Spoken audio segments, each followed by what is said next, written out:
Contract वाली बहू। नरेश की माँ अपने बेटे से मिलने दिल्ली आ रही है। इस बात का पता चलते ही नरेश के दिल में हलचल मच जाती है। नरेश अपनी माँ के स्वागत की तैयारी में लग जाता है। साथ ही उसे डर भी सताने लगता है कि उसकी माँ कहीं अपनी पुरानी जिद पर फिर से बैठ ना जाए। हे भगवान, इस बार बचा लो, अगले साल पक्का माँ की जिद पूरी कर दूंगा। तभी दरवाजे की घंटी बजती है तो सामने अपने मकान मालिक को देखकर हैरान हो जाता है, क्योंकि उनके साथ एक सुंदर सी लड़की भी थी। नमस्ते अंकल, कुछ काम था, मुझे बुला लेते। आपने क्यों कष्ट किया? अरे नहीं, इसमें कष्ट कैसा, मैं तो बस तुम्हें रीना से मिलवाने आया था। आज से रीना तुम्हारे साथ इसी फ्लैट में रहेगी। अंकल, कोई लड़का फ्लैटमेट नहीं है? एक अनजान लड़की के साथ रहना मेरे लिए थोड़ा अजीब होगा। देखो नरेश, मैं तुम्हें पहले भी बता चुका हूँ कि इस फ्लैट में तुम्हें किसी ना किसी के साथ एडजस्ट करना ही होगा, या फिर तुम अकेले पूरे फ्लैट का किराया दे दो, मैं किसी को नहीं रखूंगा। नरेश अपने मकान मालिक की बात सुन के रीना के साथ रहने के लिए तैयार हो जाता है, पर अंदर ही अंदर उसे ये बात खाने लगती है कि वो अपनी माँ को क्या जवाब देगा जब उसकी माँ रीना के बारे में उसे पूछेगी। नरेश और रीना अच्छे दोस्त भी बन जाते हैं, पर अभी भी नरेश अपनी प्रॉब्लम का सलूशन नहीं ढूंढ पाता।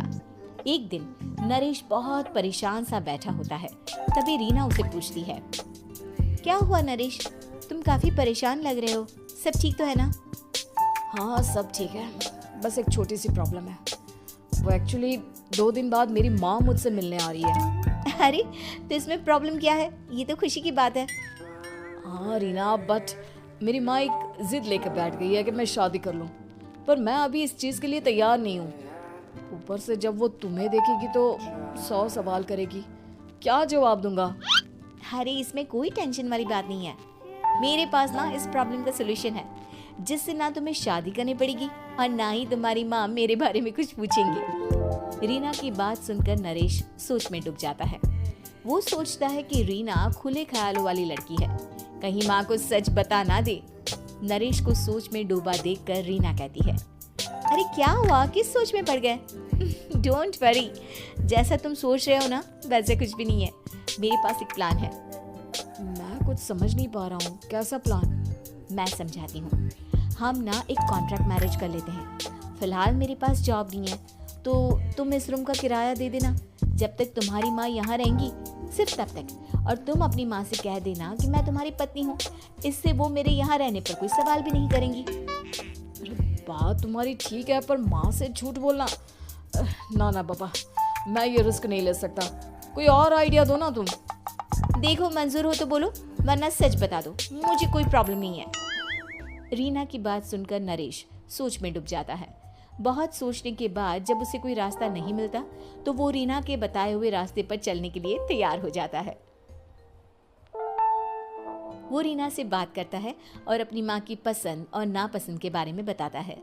रीना भी नरेश की सभी बातों को ध्यान से सुनते, कोई गलती ना हो जाए। आखिर वो दिन भी आ जाता है जब नरेश की माँ उससे मिलने दिल्ली आ जाती है। नरेश अपनी माँ को फ्लैट पर लेकर जाता है। जैसे ही नरेश की माँ फ्लैट के अंदर जाती है, रीना उसके पैर छू लेती है। ये देखकर नरेश की माँ थोड़ी घबरा जाती है और नरेश से पूछती है, अरे बेटा नरेश, ये कौन है? माँ, ये आपकी बहू रीना है। माफ़ी चाहता हूँ, सब कुछ इतनी जल्दी में हुआ कि आपको बता ही नहीं पाया, इसलिए सोचा कि क्यों ना आपको सरप्राइज दिया जाए। अरे बेटा, मैं तो बस तेरा घर बसा हुआ देखना चाहती थी। हाँ, बहुत अरमान थे अपनी इकलौती बेटी की शादी को लेकर, लेकिन कोई बात नहीं, शायद किस्मत को यही मंजूर होगा। ये कहते ही नरेश की माँ रीना को गले लगा लेती है।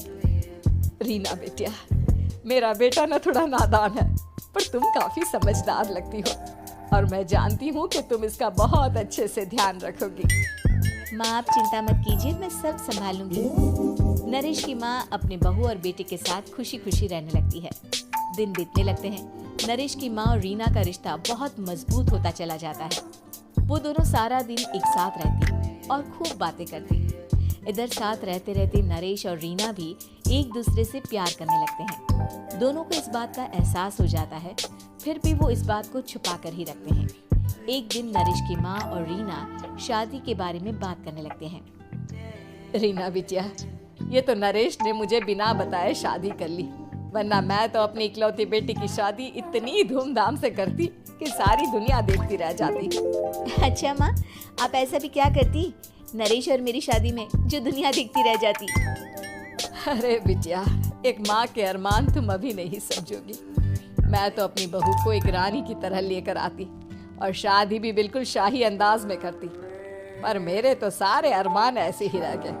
खैर, मुझे तो अपने बेटे और बहू की खुशी चाहिए बस। ये कहते हुए नरेश की माँ की आंखों में आंसू आ जाते हैं।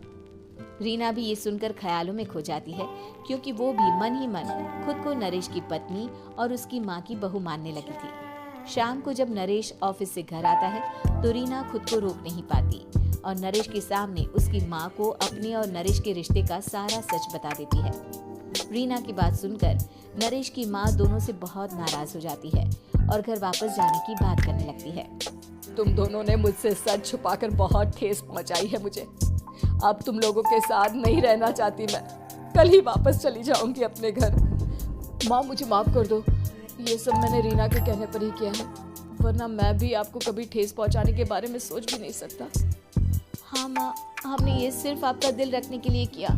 प्लीज हम दोनों को माफ कर दीजिए। तुम दोनों ने मेरे अरमानों के साथ खिलवाड़ किया है, और वैसे भी मुझे अपने बेटे के लिए एक अच्छी लड़की ढूंढनी है, इसलिए मेरा यहाँ से जाना ही बेहतर होगा।